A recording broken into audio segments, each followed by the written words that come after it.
Hello everyone, welcome to the technical session 2A on disaster risk reduction. I am Chaturangani Jayakuri. I'm one of the co-chairs of this session, and I'm a researcher attached to Global Disaster Resilience Center, University of Huddersfield, UK. And together with me, Dr. Buddhika Hapuarachi is co-chair in this session.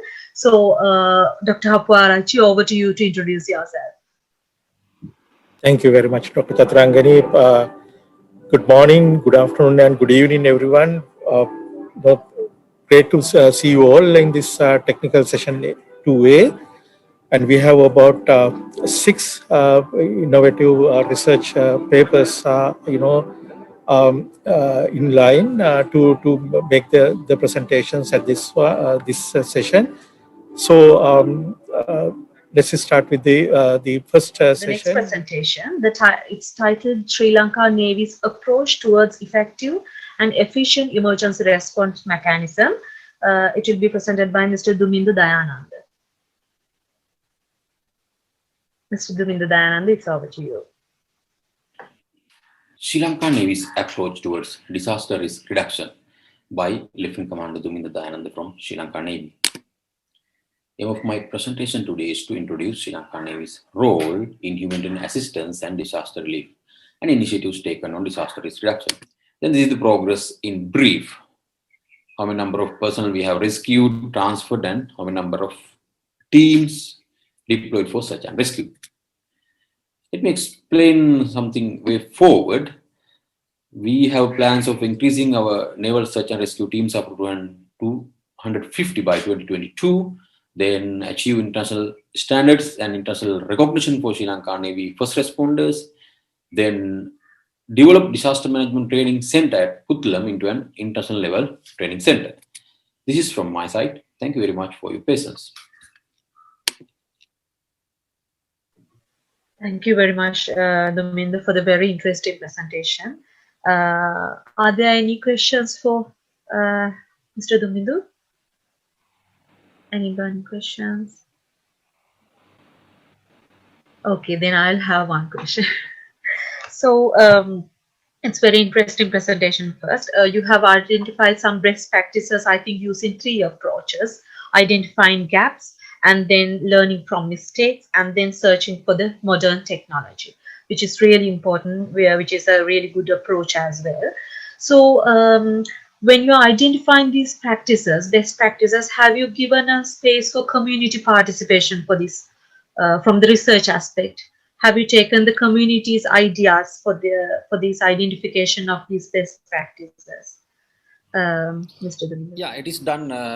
One way is we have conducted some surveys in identified areas for disasters, especially floods.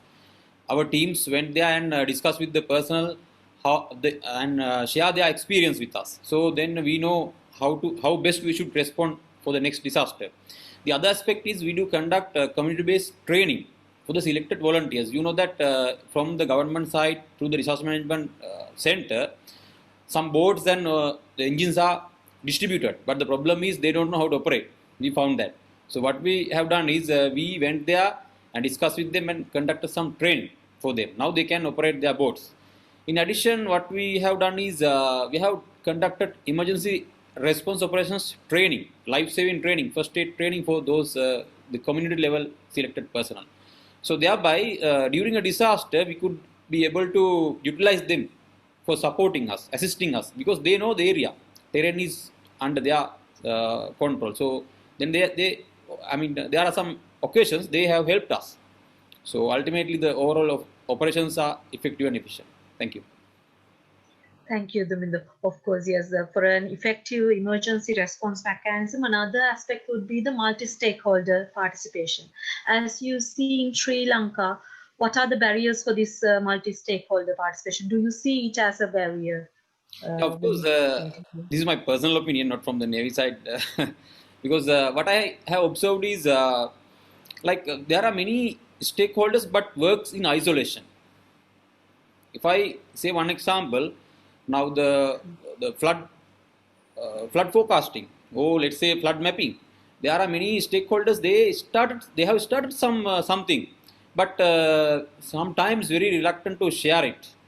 for the betterment of the all the country. That is there. So and there are subject experts.